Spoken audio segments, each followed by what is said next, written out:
Good evening, and welcome to Doctorpiece Theater. My name is Dr. Dennis Business, and tonight we're going to continue our dive into Stones to Abigail.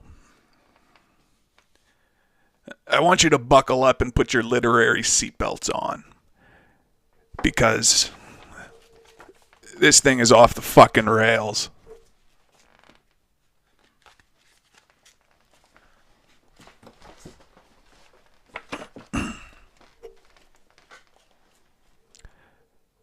Chapter 16. The days drifted by. We were getting to the end of a school year, and today seemed like just another day. My mom was in town and didn't have a job in the area anymore, so she let me take her car with the impression I was on my way to school.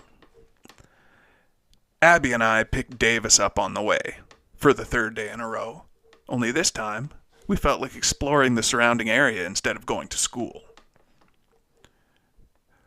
"Where do you want to go, Davis?" Abby asked. He replied, "I want to go to space." I laughed and replied, "Anywhere in the general area, Davis?" He said he wanted to go to the local park. But we wound up heading to a park where he hadn't been before, which required we take the highway. It was such a very sunny day. We drove with the windows down and laughed as we listened to the most absurd music. Davis did such a hilarious impression of every other lead singer we heard. We arrived at the unfamiliar park and tried the games they had installed there, one of them being a weird chain frisbee game. I imagine it was popular to have been installed in the ground with cement. I just hadn't heard of it. Davis found a paper board sheet stapled to a tree. It was asking for everyone who saw it to sign it, so the person who posted it could come back and take it to their local politician to have their favorite drugs legalized. It seemed like kind of a careless way to do it, as it was nowhere near as controlled or legitimate. It would seem as if they just went door to door. We entertained ourselves by writing down names like Dick Wood and Harry Johnson, and whatever other childish thing we could think of. We definitely got a couple laughs out of the names we came up with. As the day wore on, we became hungry, so we ate our sack lunches. Davis normally bought the school-issued lunch, so we shared ours with him. Davis checked his phone and let us know that school was about to be out. This meant my mom would be expecting the car. As we drove down the road, Davis kept sticking his head out the window like a dog, yapping and howling till he saw something that caused him to go completely silent. Abby looked back and followed Davis's line of sight until she saw what he did. Slowing the car to see what was wrong, I realized tears were filling Abby's eyes. She couldn't handle it and looked away to bury her head in my chest. What they had both seen was a man who literally just jumped over a bridge that crossed over the freeway we were about to merge onto. I don't know what that means. Without a second thought, Davis stumbled desperately out of our still-moving car towards what he perceived as a rapidly dying man. Not thinking about himself for a second, Davis had somehow made his way to the center of the 4-lane freeway and tried to lift the man up so he could still have a chance at life. My heart was pounding to a point where I felt like breathing was as difficult as lifting weights. I wanted to scream, reach out to save Davis, and run away all at the same time. Cars screeched around Davis, but he barely paid any attention to them. As we rushed closer to him, I heard him screaming to the man, "It'll be okay, mister. Davis couldn't even finish his sentence. Not even the school shooting compared to seeing my best friend obliterated on the highway as he tried to save a life that didn't even want to be saved. A large van had just swerved to avoid Davis, but someone was tailgating behind the van and had no time to evade. Davis's entire body rose up and spun in the air, his head smacking against the pavement so hard you could hear the impact over the screeching tires. Abby and I both screamed, still trying to make our way towards him. I was so overwhelmed seeing my friend, my only real friend, torn away from me in an instant. I didn't care if I was going to die, too. I rushed out on the freeway, grabbing and pulling him away so no other cars could strike his body. Traffic came to a stop quickly after I pulled Davis off the road. Barely being able to see, my eyes blurred and filled with tears, I looked up at the hanging man Davis tried to save. And even through my distorted vision, I could see his neck was contorted in a strange way. I couldn't really understand it at the time. I was just sobbing. I hated myself for ever being in Davis's life because I knew if I'd never met him, he'd likely still be alive.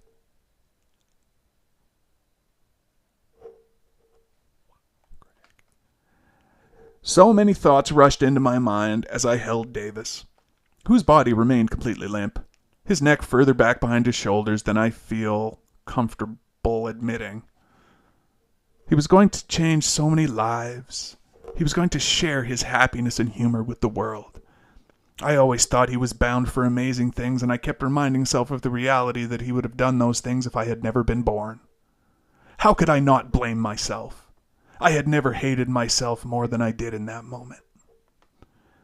Abby sat by me on the side of the road, and we both sobbed long past the ambulance arriving. I overheard one of the ambulance workers saying the rope the man was hanging by had snapped his neck in the fall and was impacted by a truck before Davis even got to him. Had Davis successfully gotten him down, there wouldn't have been much chance of a life for the man anyway.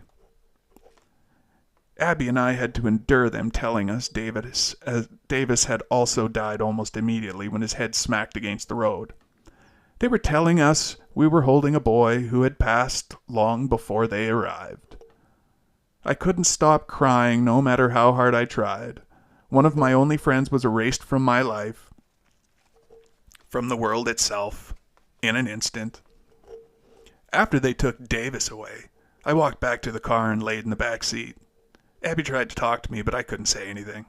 I just cried softly to myself. She grabbed the keys out of my pocket and drove me to Davis's house. I envied her in a way, for not knowing Davis as long as I did, for not being able to hurt from the loss of him as much as I did. Every day I was around him, I missed him that much more now that he was gone.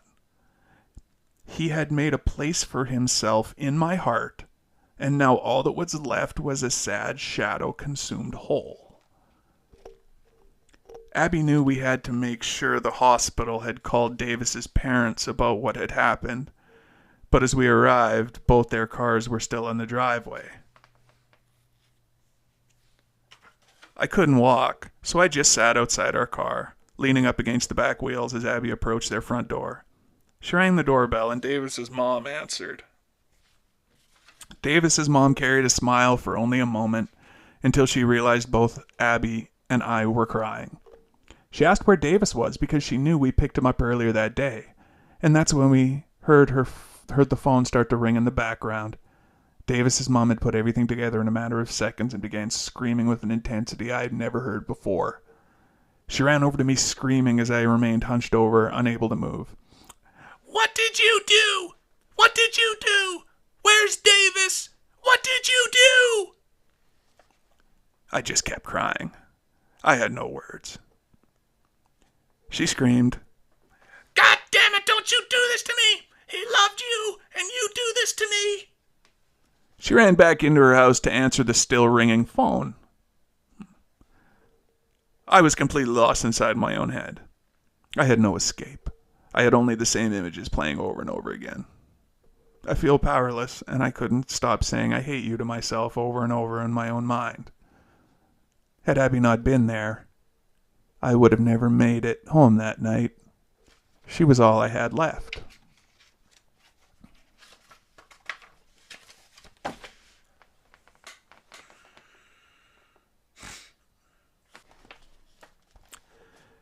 Davis's funeral came too quickly. I couldn't imagine ever being ready to say goodbye.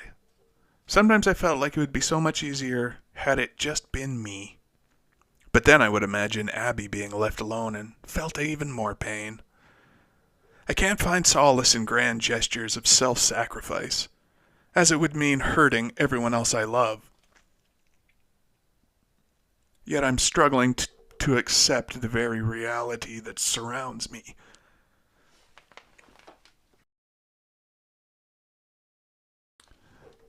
I didn't want to say anything at his funeral. I could barely even manage to sit in the back with Abby and my mom. I found myself looking down at the floor, drowning in my shame. Every other word spoken at the funeral only made me hate myself more. The cries of his family members, listening to them talk about the amazing person I already knew him to be. I just wanted to lose consciousness so I wouldn't have to endure my self-loathing any longer. But I had earned this torment. I had earned this disgrace I felt. It was time for his mother to give a speech. I couldn't bear what I was about to hear, but you can't deafen your ears as simply as you can close your eyes, and even if I could, I was more than willing to hear her curse me. I deserved to know how much Davis's mom hated me for being in her son's life. It was only right that I should be reminded I was the reason Davis left this world far too soon. She approached the podium that stood next to an enlarged picture of Davis surrounded by flowers. Davis's mom began to speak. My son was the brightest light in my life. From the moment he was born, I could see happiness in his eyes. He always loved putting a positive spin on most everything around him. But despite his regular upbeat attitude, She paused, looking at the far wall behind us all. Collecting herself, she continued. We didn't spend as much time as we'd liked, if I'm going to be honest.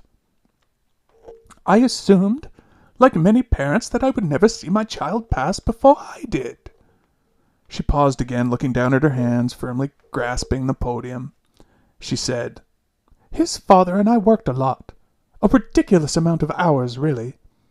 But we were able to create a comfortable life for Davis. We would have dinners every night together.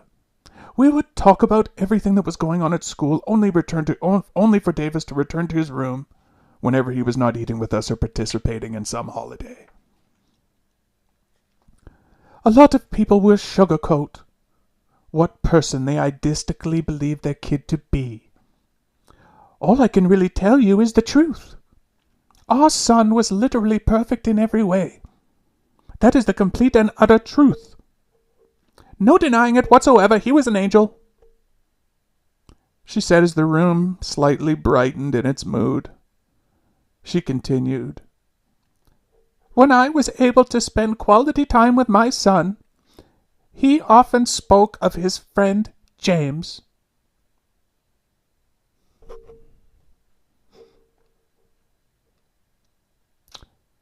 James, as some of you know, was there when Davis passed. He would always say how much he liked James, and how handsome he thought James was. He said just being around James made him feel like he was cool, and part of something important. I sat there crying, listening to her not curse me as I suspected, but possibly even worse. It made me hate myself more by revealing how much faith Davis had in me. The weight I felt on my shoulders increased, knowing how much he was counting on me. And where was I? I flashed back in my mind to the freeway. Abby and I couldn't catch up with him. We tried, but we were scared. Seeing that man hanging there was like something you would see on TV. A scene straight out of what you'd expect from a third world country. We weren't ready for it, but Davis just ran without thinking about it. It's like he had no sense of self. He cared about a stranger more than himself, while Abby and I were crippled by the impossible choices we were faced with. It was only when Davis hit me that I was willing to put my life on the line. And what did it matter? It was already too late.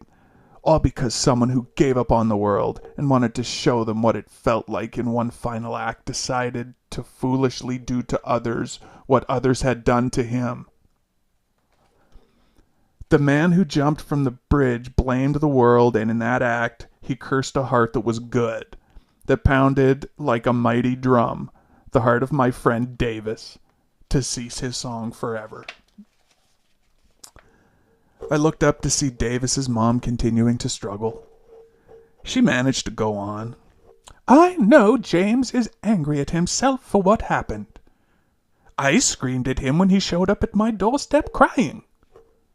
Knowing Davis was with him, I held him responsible, but after talking to the emergency responders, after learning exactly what happened, I realized James is the reason Davis is laying in the casket before us, instead of only ashes in an urn. James risked his life to pull Davis off the freeway. That act of selflessness made me understand why Davis looked up to James. Abby squeezed my hand, hearing what Davis's mom had to say. I was still shaking and grief-stricken, despite his mom trying to relieve me of the guilt I felt. Abby leaned over to me and said, I love you, James. I always will. Tears continued to run down my face. Davis's mom could see this too.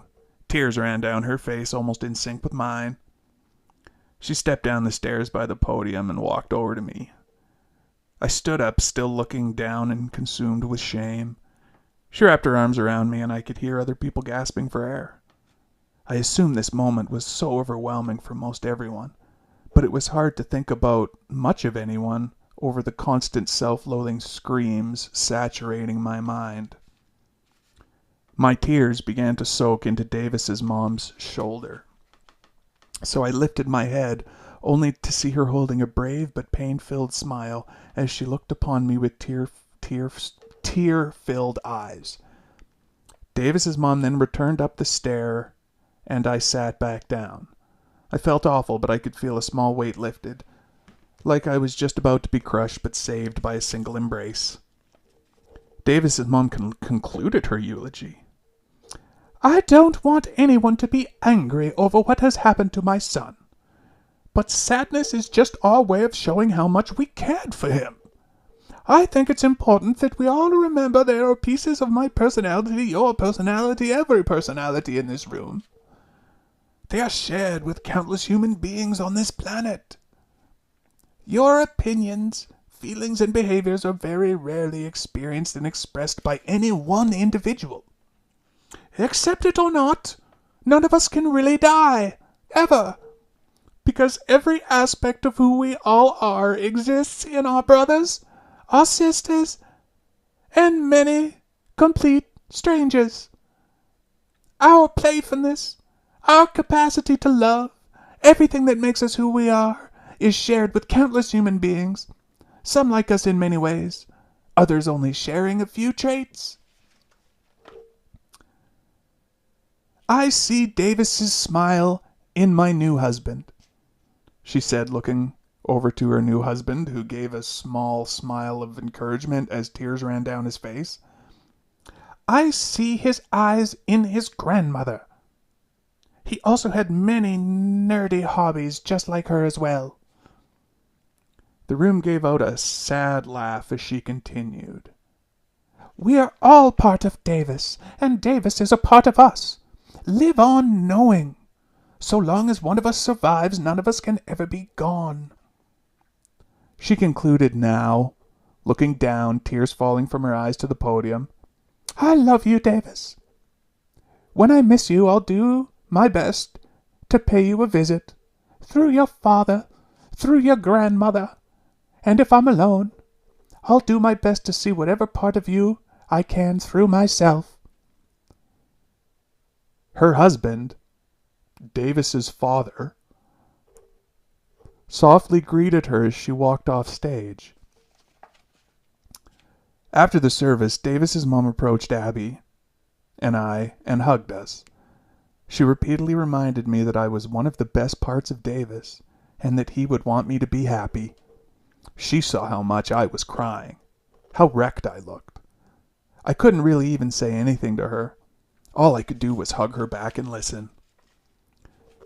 Davis's father also approached me, putting his hand on my shoulder, and said, You know, He started crying and couldn't even finish what he wanted to say. I replied saying, "I'm sorry." And he hugged me as if we were both holding each other up. We were both so tired of crying, so weak. Neither us having eaten much of anything in days. My mom remained silent the entire funeral. She was supportive but tried not to get involved because she didn't know how to process everything that had happened. Abby and I sat in the back of the car holding hands the whole trip home.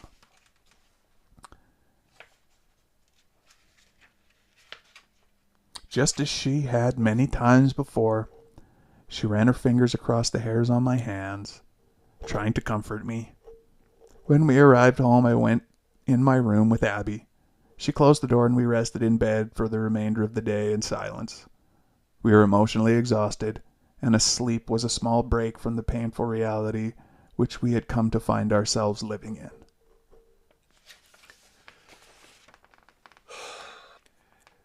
That was chapter 16 of Stones to Abigail. And I'm fucking speechless.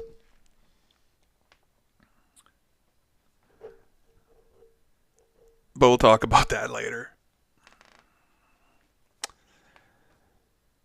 This has been Doctorpiece Theater, and my name is Dr. Dennis Business. And as always, my friends,